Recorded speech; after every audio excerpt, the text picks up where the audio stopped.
Hello, investors. It's Don Vandenbord, Senior Portfolio Manager with Revere Asset Management. Today is Wednesday, May 17th, 5:05 p.m. Eastern Time, coming to you from St. Augustine Beach, Florida, with tonight's Revere Market Insight video. State of the market, large cap uptrend.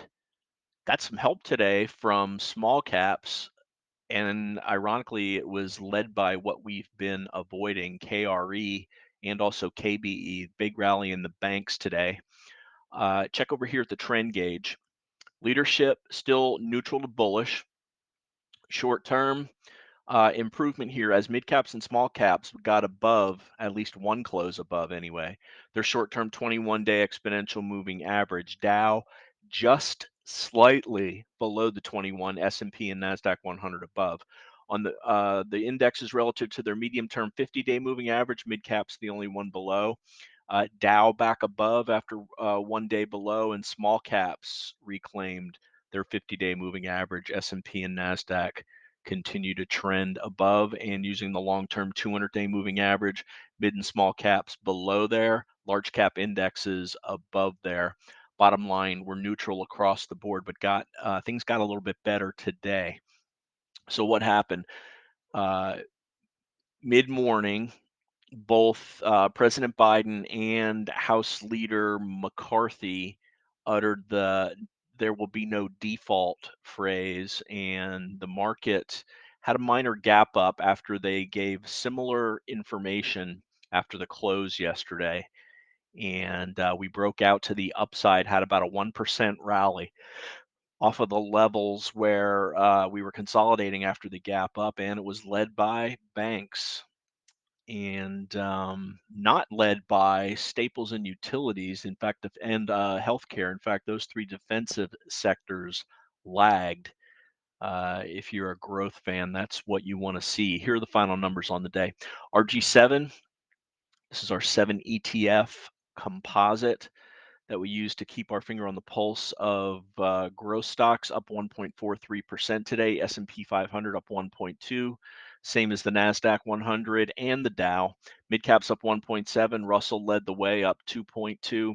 Global 60/40 up 0.54, dragged down again by bonds, as across the board bonds prices lower, meaning yields slightly higher. In-house GROTECTION up 0.77%. We'll go through the tail of the tape, and it's weekly chart Wednesday, so we'll go through the 21 over 21 on a weekly basis. There'll be one stock there that's standing out like a sore thumb that we sold today, and we'll address that when we get to it. So let's get to it. Here's the S&P 500. So we've been saying, let's bring up a 30-minute chart here. So we've been talking about this tight range, one up day off the bottom, and then 1, 2, 3, 4, 5, 6, 7-day consolidation. Broke above this key level today, which had been resistance at around 41.47 to 41.54. 41.54 is a key fib level. We got above it and tested it a couple times and held it. That's a big plus for the bulls. We want to see that 41.55 level hold going forward. At the worst, 41.47 to, it's really been 41.40, 41.43, 47.54. It's really about a 10-point range there, but 41.40 to 41.55 is kind of the range that we want to stay above. We poke back into there. We want to see a bounce off of there to keep the bulls and to keep the market in a bullish posture. And so you can see here clearly above all the moving averages now with this little break above. Volume was heavier on the day today. So let me double check that volume real quick, make sure. What I get my volume from is the MarketSmith homepage, and yeah, it shows NASDAQ and NYSE both over 10.5% above yesterday's volume, so that qualifies as an accumulation day. So there's your S&P 500. Let's go to the NASDAQ 100. It's been the strongest, just in line today, but still making higher highs. This thing led by FANG stocks and semiconductors. Even though Apple lagged, Tesla picked up the slack after having a shareholders meeting yesterday, and they liked what they had to hear from Elon. And 1, 2, 3, 4 weeks now, Nasdaq 100 continues to outperform the S&P 500. The Dow was looking ugly yesterday with a break below the 50, just one day below the 50, though, right back above it into the declining 21. Note still relative weakness, but the stochastic is oversold, coming off of oversold. This is a good setup for higher prices. MDY, mid caps, not quite as strong as large caps today. Basically, 2/10 above the 21, 1/10 above the 51 close. Basically, it's right on the 50 and the 21.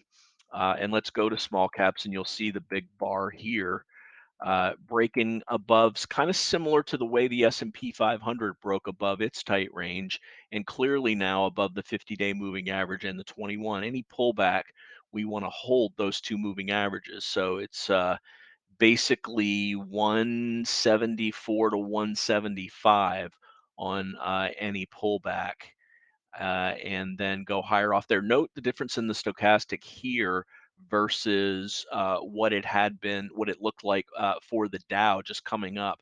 And that's because you take the most recent and you compare it to the prior 13 sessions. This is a 14 session RSI, and so or stochastic, and the weakness that we had over here in these 14 sessions.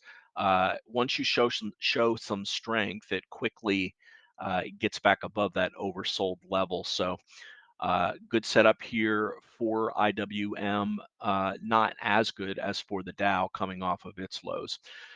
So indexes looking good now. Let's go to bonds very quickly. First, we'll go to TLT, the long term. Down again, breaking, couldn't get back above the bottom of the range. We sold a portion of our TMF today, as we're not showing any relative strength getting back above the bottom of this range. BND, the broad bond index, same thing. It's holding on to the 200-day moving average here. In fact, there's several, all within the 73 range, are all four of the moving averages: the 8, the 21, the 50, and the 200. Again, this moves pretty tightly, so you can see the 21 and the 50 above there, but all within a percent of each other. So let's go to yields now. So if bond prices are down, yields are up, confirming the higher high on TYX. That's the 30-year yield. TNX, the 10-year yield, up near the top of its range into the 200-day moving average, above the 21, above the 50. So even though the market seems to think that the Fed's going to pull back on cutting rates, remember the Fed funds rate is a short-term rate, and what we just looked at is the 10 and the 30 year. So those can move somewhat independently as the yield curve adjusts, as inflation data comes in, and then also the fear of a default or no fear of a default. If you listen to, I imagine there'll be more posturing, but Biden's supposed to come back early from his trip, and they apparently act like there's going to be some progress made, and that was the interpretation of the market today. Let's go to the dollar, UUP. It continues. This is a potential fly in the ointment. It continues to go higher, which is normally a headwind for stocks and certainly a headwind for precious metals. Let's look at GDX. Gold stocks down 0.85%, sitting right on their 50-day moving average, and gold, which broke back below the 2000 level, sitting on the 50-day moving average, also down 0.35%. We'll throw in silver for good measure, which was basically flat, and then we'll go to the VIX. VIX back below the 21 today. It's been in this tight range. It hasn't broken out to the bottom of the range the way the S&P 500 did, but so still in this tight range. It can go lower. In fact, you can see all the way down to 1553 here is where we were on May 1st, before the debt ceiling fears became heightened. So finally, Bitcoin, BITO. Bitcoin up 1.8% on the day, still below that 16 level, which was the bottom of the range. So let's go now to the tail of the tape. I didn't update a couple of things here, but I need to. The VIX, what did the VIX do on the day? Down 6% at 1687, back below the 21 EMA. NASI RSI has been going kind of in a squiggly line. That's very rare for it. Usually it trends nicely. The market can't make up its mind, so neither can it. The Dow or not the Dow, the dollar bearishly continues to go higher, and rates are near the top of their range. So one closed below the 21 on the S&P, back above it today. That yesterday, that wasn't 510, that was 516, back below it. There's the news. Biden, McCarthy both say no default. Our day count starting over with a strong one, up one, and back above +1 versus the 8 EMA and the 21 EMA expectations. We came in neutral with that close below the 21 yesterday, back to positive as we reclaimed it. A lot of strong sectors today. uh, KRE and KBE, the financials, XLY is consumer discretionary, JETS, jets, retail, semiconductors, IGV, that's software, oils, and transports on the downside, gold and gold stocks, staples and utilities, and healthcare lagged also. Um, I want to show some retail charts because I did mention yesterday that I wanted to keep an eye on stocks like Home Depot gap down. They said they saw slowing in their report, but we want to see the reaction, the continued reaction to these retailers. And do they continue lower, or are they going to say, well, maybe things aren't that bad? We were expecting a recession anyway. Let's see how things pan out. And you'll see something interesting in retail today when we get to that. So in-house in the portfolio, ON just continues to fall apart. We closed that out. We trimmed, as I mentioned, TMF. That's the 30-year bond. And we also trimmed Lulu on a lack of relative strength and a break below the 21 EMA and a failure to get back above it on a strong day. And we added to Chipotle as it continues to show strength. So our risk about a one, not much of a change at a 1.3. Bottom line for today, McCarthy and Biden both saying no default, and banks and small caps led the rally higher. So it's weekly chart Wednesday. So we're going to show everything in the 21 over 21. But first, I want to show these retail charts. So Home Depot yesterday gap down. They said they noticed slowing. Looks like we put in a bottom with a nice big 3.6% move today. In fact, Home Depot is now higher than where it was trading before it reported earnings. This is a positive sign for retail overall. It's a positive sign for the Titan 25, as this is one of the stocks in there. It's a positive sign for the S&P and the Dow also. Let's move on to another retailer, Target. Uh, didn't blow away earnings, but it was, let's say, not as bad as feared, up 2.6%. So that's another feather in the cap of retail bulls. Reminder, we got weak retail sales on Monday, and that was primarily responsible for yesterday's sell-off. Walmart reports tomorrow. It's been showing a little bit of weakness after riding the 21-day higher. Let's see how Walmart, what reaction we get out of Walmart. And then something else that reported today, TJX was initially up on the day, then it sold off, then it came back. So nobody really can make high, could make heads or tails out of it, but we did close higher by 1% on TJX. Somebody told me to look at Nordstrom's today too. So JWN, uh, weak recently but strong today, up 7%. That's pretty significant, and note the volume on it also. So they don't report for 3 weeks yet, so maybe some bottom fishing going on there. Maybe it got an upgrade, I don't know, but that's a big move, up 7%. So keeping an eye on those retailers, and let's go to the retail index. XRT, weak yesterday, regained it, and then some today. That's known as a false breakdown, folks, and you see it all the time in the market. The market goes one way, gets investors to do that. So let's liken this to the range that we were in for the S&P 500. You could say retailers were also in a range. So it's a false breakdown. One day below, right back into the range. When false moves come fast moves. Sorry, from failed moves come fast moves in the other direction. That's an old Wall Street saying.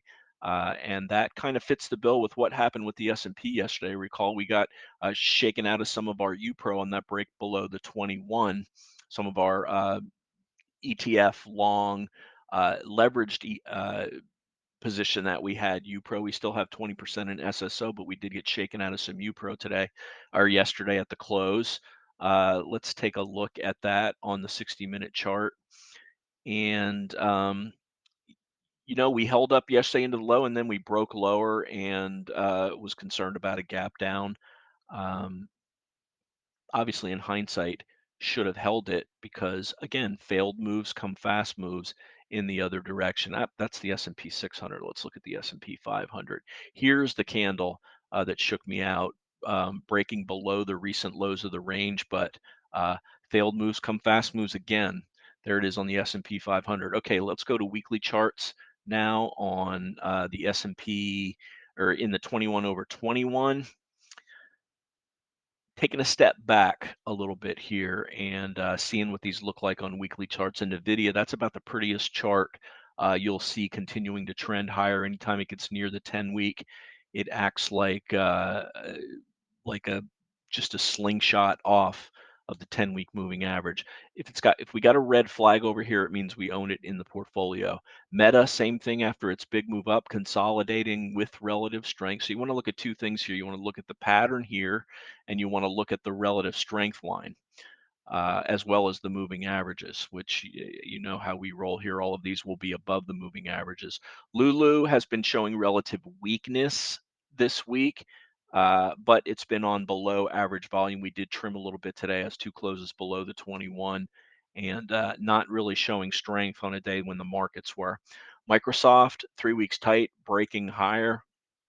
Uber, we added to this today. No, we added to this yesterday. You can see consolidating nicely uh, off of their big earnings move off of earnings report. Celsius, same thing, consolidating tightly near the top after its earnings report gap. AMD has been showing fantastic relative strength the last 3 weeks after its supposed announcement on its partnership with Microsoft. Supposedly Microsoft funding some AI chips for AMD. Chipotle, we added to this today. Beautiful tight action after its earnings gap up, not giving anything back. Little bit of relative strength there. So this is our largest position at 8% now.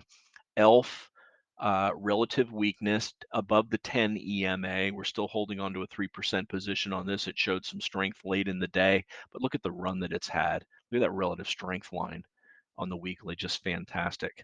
Now to things we don't own. Lantheus continues to trudge higher after it bounced off the 10-week.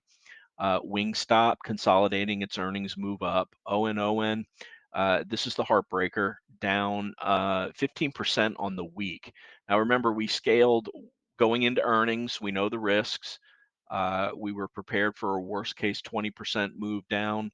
We didn't get that. That would have been a 1% loss to the portfolio. But between what we sold prior to earnings, into earnings, and today, still out with mild gains on this after our initial purchase on the first gap up on earnings. But for now, just falling apart. You can see the volume here, not good. And it got a downgrade today and showed no strength whatsoever. So we're out of ON. Mondelez continuing to consolidate after its earnings pop up. Same thing with Race. Uh, Very tight action, not giving anything back. ITB Home Builders breaking out of a 3 weeks tight. DraftKings, this has shown nothing but weakness since its earnings gap up. Really kind of disappointing action. We had it. We're out of it now. Intuitive Surgical, this is what you want to see after the earnings move up. Just continued relative strength and pacing higher. Intuitive Surgical looks great. FAZ, this is inverse of the financials, not just banks, but of financials, down 6% on the week. Big reversal on this today. We don't own it, but breaking the 21. and this was a hedge, a potential hedge, but we haven't owned it in about over a week. Shopify consolidating nicely after its big earnings move up. SMCI continues to just be a beast. One tight week and then blasted out. This is the strongest post earnings reaction of anything in the 21 over 21 list. First Solar pulling back, not really acting the way you wanted it to after that big news driven 29, 30% move up last week. And that's it. That's your 21 over 21 list, a weekly look at them. And with that, I'm going to wrap it. But first, I'm not going to do it before I remind you why we do what we do here at Revere Asset. Active management, downside protection. We protect the downside first. The returns will take care of themselves when the market is healthy. This is especially critical if you're approaching retirement. You do not want to have a big chunk taken out of your nest egg as you approach retirement because you just don't have the time to make it back. We've seen uh, friends and family really get knocked for a loop. They thought they were secure, their advisor didn't protect them. Protection is job number one here at Revere. And if you're interested in this approach, reach out to me, Don at revereasset.com, or my partner, Dan Stewart, Dan at revereasset.com, or the phone is 855 Real Wealth. That's 855 732 5932. Remember, it's not how much you make in the market, it's how much of that you can keep. And with that, I'll wrap up the market insight video for Wednesday, May 17th. This is Don Vandenbord with Revere Asset, telling it like it is. Thanks for listening. Have a great day.